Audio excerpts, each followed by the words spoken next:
Hello YouTube.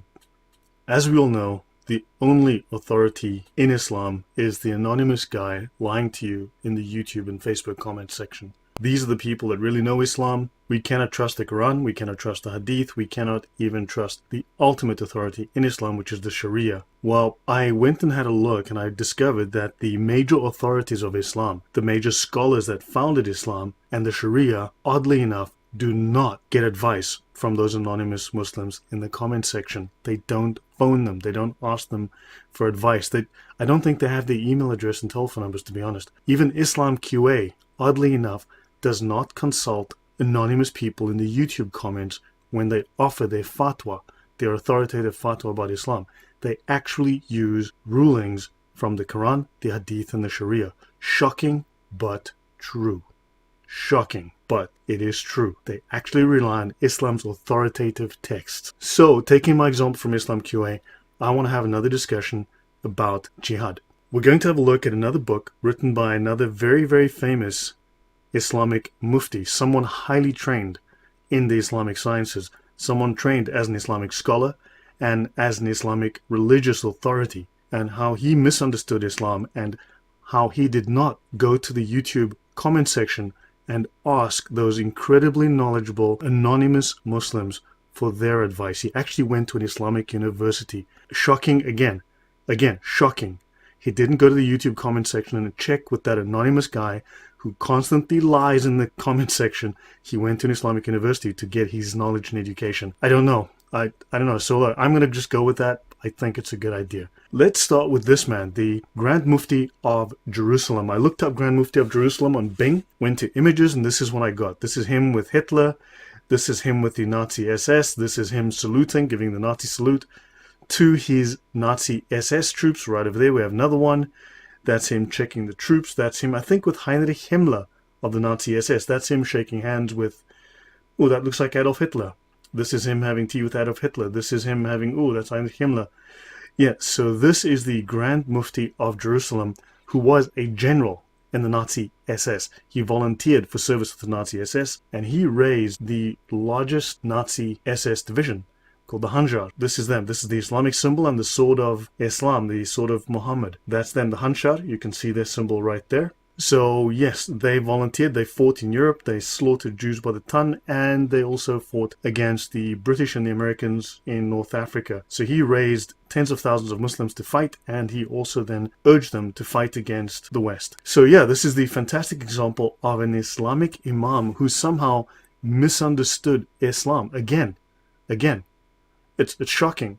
If YouTube had been around then, if the YouTube comment section had been around then, he could have then consulted with those Muslims who know everything about Islam in the comment section. They would have put him right immediately. But for some reason, he again studied at an Islamic university and got Islam completely wrong. Shocking, but true. So this is the 13th Waffen Mountain Division, and that's him over there. Yeah, this is some of these guys. That's their death's head over there. You'll see that. Good Nazis, good Nazis. But we're going to talk today about Muhammad Maulana Masood Azhar. He is a Pakistani imam trained in Islamic sciences. Apparently, again, he was incredibly knowledgeable of Islam at a very early age. And this man wrote a book on jihad, and we want to have a look at his book on jihad and what it says and see if it agrees with the common sentiment, sorry, I meant to say lies, that we are told by those liars in the comment section. Obviously, missing terrorist, and he founded a group called the Jaish-e-Mohammed terrorist group. Hijacking, Jaish-e-Mohammed, Parliament attack, Mumbai attack, Pathankot attack, Pulwama attack, up to 2019. Busy guy, busy blowing things up, busy killing people. Maulana Masood Azhar, chief of Jaish-e-Mohammed, India's enemy #1. And yeah, there you go. So let's have a look at this man's book. Now that we've had just a cursory introduction to this man, let's have a look at his book, which might tell us more about him and about jihad. In this case, we're going to get, just as I showed you with Ibn Taymiyyah's book, which is based on the Sharia and conforms completely, as I showed, with the Sharia in terms of its definitions of jihad and its application of the doctrine of jihad. We're going to look at this and see if this differs in any way. And you'll find that this is identical. The book is called The Virtues of Jihad. I will leave a link in the description. Download a copy, read it for yourself. And we will discover that maybe jihad has nothing to do, or very little, if anything, with self-improvement. This man is talking about murder. And the murder here is of anyone who is not a Muslim. He references quite often the Kanzul Umal, which is a hadith collection which has not yet been formally translated into English to my knowledge, but he has translated a number of these verses and he uses them in English in this book. The subtitle is The Shortest Path to Paradise by Maulana Muhammad Masood Azhar. Let's have a look at the back cover. Who do the Kafirs fear? The hearts of the Kafirs are burning with hate and animosity for Islam, but they are frightened and scared stiff of the fundamentalists, the extremists. It says they're not scared of the Muslim leaders because they know that these leaders could be bought over a goblet of alcohol. But the Kafirs fear only the blasts of those bombs. Bombs used in Israel, bombs used in India, bombs which have shocked nations. And of course, the Kafir, that's non-Muslims, are afraid of those Muslim youths of Europe who openly stroll the streets of London and Paris wearing military clothing. They are scared of, and they speak here of the Mujahideen in Russia, and they are scared of those who raised the flag of the Jihad against the then Tsarist Russian Empire. So Jihad goes way back, even in the West. And also, they are disturbed with the thought of those unknown Mujahideen who forced the Americans to pack their bags from Somalia. They are frightened of those Muslim daughters, women of Jihad, who somehow transport weapons to the Mujahideen in Kashmir, Palestine, and Bosnia. I wonder why they wear those burqas and niqabs. Maybe they're hiding things in them. Who knows? You never know. All Kafirs fear the word of Jihad. It is our duty and responsibility to revive this forgotten obligation of Jihad. I'm going to read perhaps the first 10 pages of this so that we can get a solid understanding of, again, a second exegesis of Jihad, which complies entirely with the Quran, with the Sunnah, with the Tafsir, and especially with the Sharia. So we can see how the top scholars accurately represent that Jihad is violence, it is warfare, and it is a state of war, and it is all manner of warfare against non-Muslims to establish Islam. Yeah, and we non-Muslims simply have to comply. It is to force us to comply, it is to terrorize us until we submit to Islam. And we either pay the jizya as dhimmis, as third-class citizens or semi-slaves, and pay them tribute. We are killed, or, of course, with those non-Muslims who are not people of the book, they can convert or be killed. Allahu Akbar. Yeah, my God is bigger. Apparently, the proper word for greater in Islam is Kabir. That's what I read somewhere. And Akbar means greater. This refers to the pagan worship where they had the rocks, the stone idols. That's why there's a black stone idol in Mecca.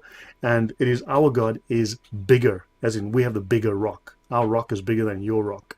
We Muslims cannot renege in our responsibility and should make haste to join the army of Allah in the struggle to elevate Allah's word and the implementation of the Sharia. Should I call that the diarrhea from now on? Because it's, yeah, diarrhea. This book will provide sufficient information to motivate and urge the believers towards the obligation of jihad. The term obligation here is a legal term. It means a legal obligation upon the Muslims. Let's look through the index of the book, The Virtues of Jihad. There is no deed equivalent to jihad in Islam. The mujahid is the most superior Muslim, the most superior in devotion to Allah, wishing for children so that they may become mujahids in the cause of jihad. The reward of spying in jihad. I wonder if any Muslims are spying, if they're in government, perhaps spying for Allah. The purchasing of weapons for jihad. I thought you would be buying, I don't know, salads so that you overcome your compulsive eating. I thought it's about helping little old ladies across the street or things of that nature, but it seems that helping little old ladies could require weapons, driving. There's some dangerous drivers out there. You might need to blow up their cars or, put out landmines to slow them down a little bit so you can get that old lady across the street. You never know. You never know. Glad tidings of fighting against the Jews. In any book on jihad, disparagement of Jews, the discussion of Jews as evil is never far away. I should actually do a video about the very dim view that Islam takes of Jews and forces, that view is forced upon Muslims. It forces Muslims to hate Jews. They hate Christians too. They hate all non-Muslims, but they are taught to hate the Jews especially. It discusses the order to fight and to take a pledge of allegiance for death. Yeah, way to go. Islam, religion of peace, taking pledges for death. Let's have a look about the author. Born in 1968 in a religious and knowledgeable household. He was admitted into the Islamic University of Benori town because he showed excellence from an early age. And he studied under great scholars such as the Mufti Ahmadur Rahman, a well-known figure in Pakistan, and Mufti Wali Hassan, the Grand Mufti of Pakistan. Interesting.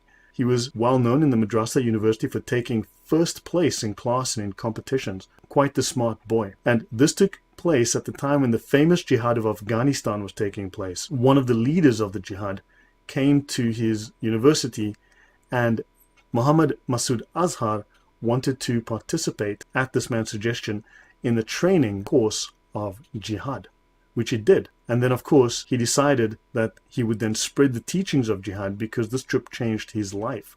And he wanted this spread throughout the whole world like any other obligation of Islam. By nature a kind and modest person, he eagerly wanted to take part in the front line of Jihad. And then in the front line, he was injured in the left leg by the Russians. He went to hospital, he came out, and within a short period, he was renowned as an international speaker on Jihad, conveying the message of Jihad to Africa, Europe, and the Arabian Peninsula. Thousands of people have participated in Jihad after listening to his speeches. And he says here, "O Hindus, do not think that the Mujahideen are weak. If you will shoot one bullet, the Mujahideen will answer with a rocket launcher." Even though he was captured, he continues and his people continue to propagate the work of Jihad. One thing that he's very, very happy about is that, inshallah, you will learn very soon that an alim is ruling Kabul. This saying has proved true as we are seeing a true Islamic state in Afghanistan. This was the time of the Taliban, a true Islamic state, a true state under the Sharia. It was, as you know, brutal. It was ugly. This is the kind of world that he wants to bring about. Moving to page 6, please download a copy, read this for yourself. He speaks of the definitions of jihad. Now, there is more than one definition of jihad. The literal definition of jihad, derived from the word jud, which means to make substantial effort.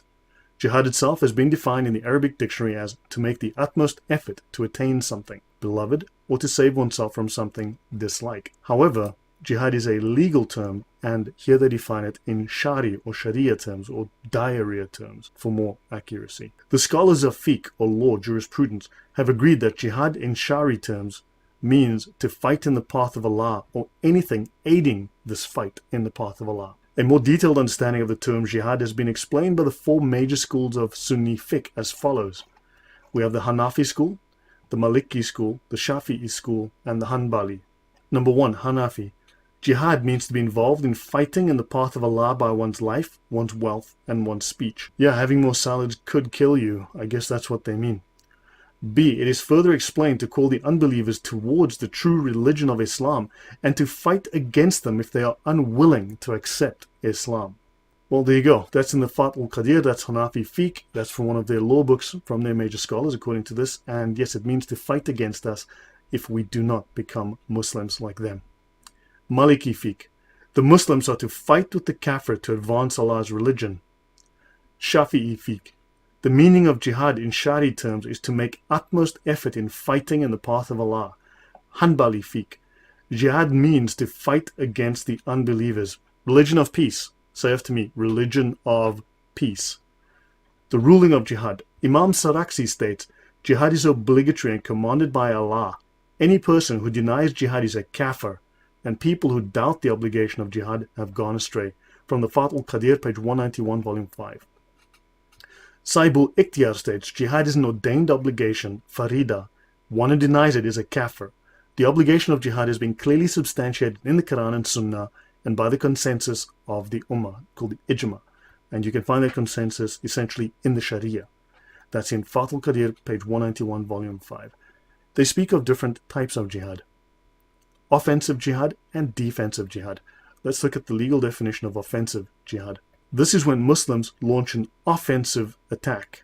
Note, offensive attack. If this attack is on the kafir who have previously received the message of Islam, then to call them towards Islam before commencement of the attack is considered preferable. Note, it is preferable, not compulsory, not obligatory. If the message of Islam has not reached them, then the kafir will be invited towards Islam. If they reject the true faith, then they will have to pay the jizya, the kufr tax. If they refuse to submit to the payment of jizya, then the Muslims are to fight against them. Let's look at Quran 9:29. Fight against those who have been given the scripture, who believe not in Allah nor the last day, until they pay the tribute readily being brought low. Fight those who do not believe in Allah and who do not adopt the religion of truth. Fight until they give the jizya willingly while they are humbled. Fight those who believe not in Allah nor the last day, nor acknowledge the religion of truth, even if they are people of the book, that's Jews and Christians, until they pay the jizya with willing submission and feel themselves subdued. That is in the Quran, that is verse 929. And what you're seeing here is entirely in keeping with the Sharia definition of jihad. And this is an exegesis from one of the major scholars, modern scholars of Islam. This is entirely accurate. To read that verse literally is correct.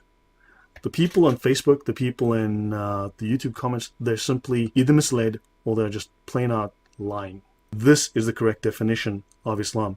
So the offensive jihad is fard kifaya. It is a communal obligation. It is compulsory upon the entire community of Islam. A certain number of them have to ensure that the kuffar remain terrorized. Thus, the message of Islam can be conveyed without obstructions. If one group of Muslims fulfills this obligation, then it will be sufficient on behalf of all Muslims.